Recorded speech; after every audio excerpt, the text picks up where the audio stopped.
Tonight, WWE presents another episode of Friday Night SmackDown on Fox from inside the WWE ThunderDome at Tropicana Field in St. Petersburg, Florida. And tonight we have a very, very, very special main event because for the first time in about 10 years, Edge will be competing in a match on Friday Night SmackDown. Yes, tonight he'll be facing off against Jey Uso, with the winner becoming the special enforcer for the Universal Championship match this coming Sunday at WWE Fastlane between Roman Reigns, the Universal Champion, and challenger Daniel Bryan. Of course, Edge has a vested interest in this match because the winner of the match will be facing Edge for the Universal Championship at WrestleMania 37 in Raymond James Stadium in April. So, this Friday, the Rated R Superstar will battle main event Jey Uso one-on-one. Whoever emerges victorious will be named as a special enforcer for the Universal Championship match at WWE Fastlane.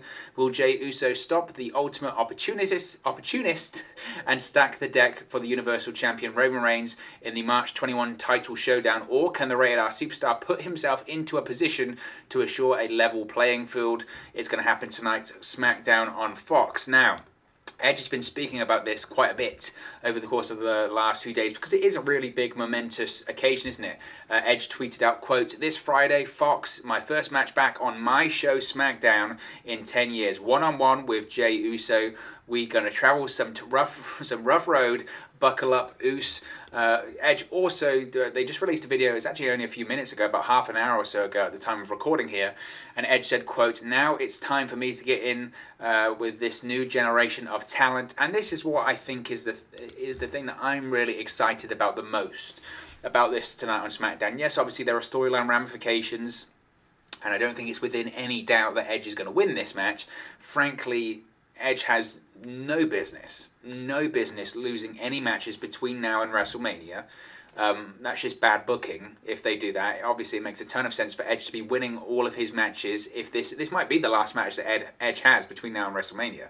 But Edge has no business losing any matches between now and WrestleMania, and I don't think he will.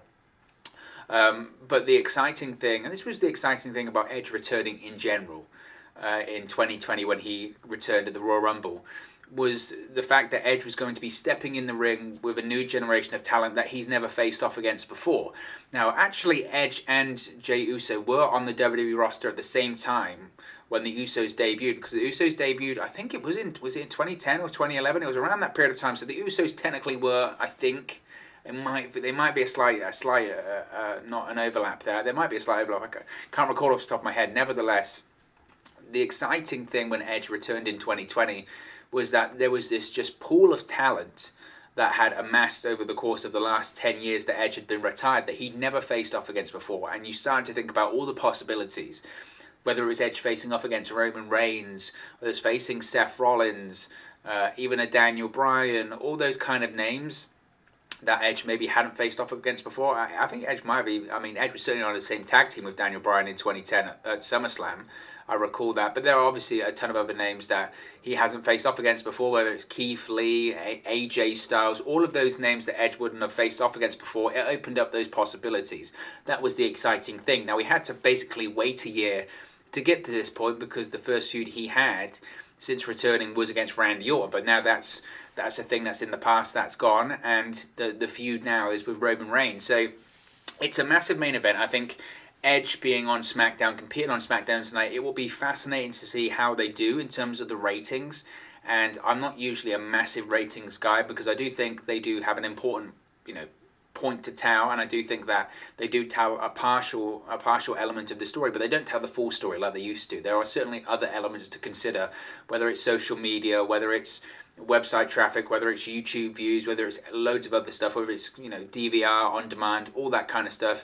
Other stuff goes into it, but certainly is going to be interesting when it comes to the ratings tonight for SmackDown. You would think Edge competing in his first match on SmackDown in 10 years, Edge competing in a match in general on SmackDown television will be a big deal.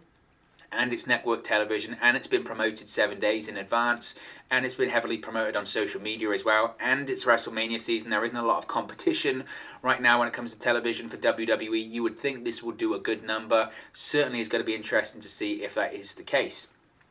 Also, I want to talk about Jey Uso when it comes to this, because what an opportunity for Jey Uso. And again, no doubt in my mind, Edge is going to win this match, and Edge will be the special enforcer on Sunday. for the Daniel Bryan Roman Reigns match, which Daniel Bryan isn't going to win in. Roman Reigns is going to leave Fastlane as the Universal Champion. But what a massive opportunity this is for Jey Uso. And I saw a post about this on social media this week, and I think it's really telling. It's really telling is that in around June, July, or August last year, for the life of me, I can't remember when this was. I think I've kind of just erased it from my memory because it was that bad. Jey Uso was on SmackDown, and he was hosting the Karaoke Showdown. Now, if you have forgotten this segment, I don't blame you because it was awful. It was a segment for SmackDown on Fox when they were taping out the WWE Performance Center. And it was not long, obviously, after Jimmy Uso had got injured at WrestleMania. And historically, if one Uso is injured or unavailable, that just means the tag team disappears until the other one is ready to return to television. And with Jimmy Uso getting injured at WrestleMania, WWE had taken that same approach pretty much, that, okay, with one Uso, that means no Uso tag team, we're not going to use Jey Uso. They brought Jey Uso on television to host this Karaoke Showdown contest from the Performance Center, and it was Naomi, Tamina, and I think Lacey Evans. I think Dana Brooke might have been involved in it as well. I really don't care to go back and watch it because it was awful. And essentially the contest was these 4 female WWE superstars doing karaoke to famous WWE entrance themes. I think Naomi sung Dusty Rhodes' Common Man theme. It might have been Tamina sung Triple H's theme. It was awful. It was awful. It was a real low point, I felt, for Jey Uso. And lots of fans online on social media were looking at that segment at the time going, why can't Jey Uso just be a singles wrestler? Why can't he do something else? Why does it have to be, well, your brother's not available, so you're not available? And fast forward to now, he's in the main event of SmackDown tonight, and not only is he in the main event, he's in the main event against Edge, an 11-time WWE World Heavyweight Champion, a WWE Hall of Famer, one half of the WrestleMania main event this year, or one of the main events of WrestleMania this year. It's a massive opportunity, and it's a massive indication of how well he has done over the course of the last 9 months or so since he's become this single star. He calls himself main event Jey Uso, but he really has stepped up his game. I mean, to be fair, maybe he hasn't stepped up his game. Maybe he's always been this good. It's just about being given opportunities. But, you know, you have to be, when you're given the ball, you have to run with it. And Jey Uso has certainly done that. Whether it's his matches with Roman Reigns at Clash of Champions or Hell in a Cell last year, and then moving into this stable now with Roman Reigns and Paul Heyman, he's just been fantastic. So absolutely deserving, more than deserving of this opportunity. And I think it's very important that Edge is having this match on SmackDown too, because it's still undecided in my opinion, and I don't check the betting odds or the bookies odds or anything like that because I think it ruins pro wrestling. But for me, it's pretty 50-50 about who's going to win at WrestleMania this year between Edge and Roman Reigns. Now, you would think Roman Reigns is the likely winner considering he hasn't lost since he returned to WWE in August of 2020, and he's been the most protected superstar, and rightfully so, but the most protected superstar on the WWE roster because he's doing the best work. You would think, Roman Reigns is going to retain. Edge is a part-time talent. He's on one of those part-time deals. He's got select amount of appearances and dates. He isn't going to beat Roman Reigns. He's not going to dethrone the face of the company at WrestleMania. They're not going to do that. It would be stupid to do that.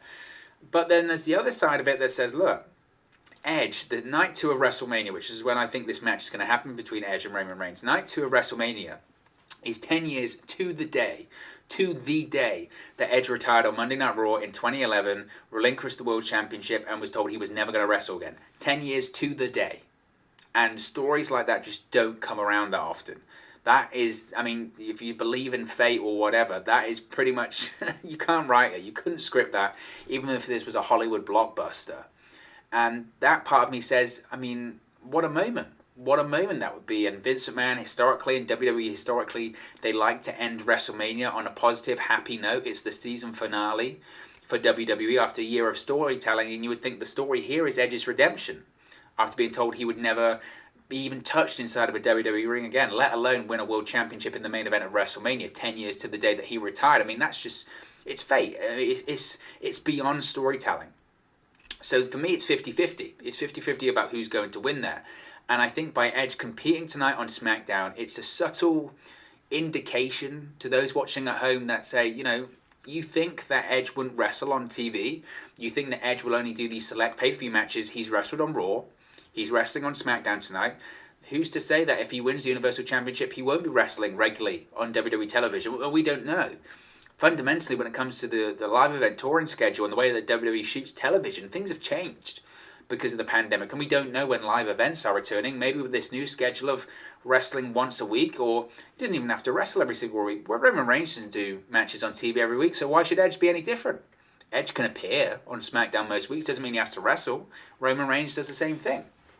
So it does open up the possibility that Edge could win the Universal Championship at WrestleMania. He could be a regular fixture on SmackDown, and he might just not wrestle every single week. But again, that's not out of the norm. And I don't think Edge would have a problem with doing that. So I think Edge wrestling tonight on SmackDown just kind of reminds fans, look, he's here for the long term. It's going to be interesting to see what happens at WrestleMania with him. Again, I think he's going to win tonight. He'll become the special enforcer for Fastlane on Sunday. I think Roman Reigns will win that match. I have no doubts about that. I know people have said about adding in Daniel Bryan. Would Daniel Bryan become a part of the match at WrestleMania, triple threat match? I don't see it. Historically, by all accounts, Vince McMahon isn't a fan of triple threat matches for main events of WrestleMania. I know he's done it in the past when his back's up against the wall, but I don't think that will happen. I don't think that will happen for WrestleMania this year. When it comes to Daniel Bryan, of course, then it opens up the possibility, what is he going to do for WrestleMania this year? Because he's not going to be involved for the Universal Championship. There have been rumours that potentially we could be seeing a situation where it's Seth Rollins versus Cesaro versus Daniel Bryan. If that is the case, I mean, sign me up. I have no problem with that because that will steal the show. That is a Ring of Honor dream match happening at WrestleMania. Can you imagine?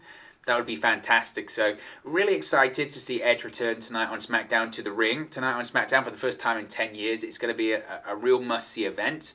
I know a lot of people are looking forward to it.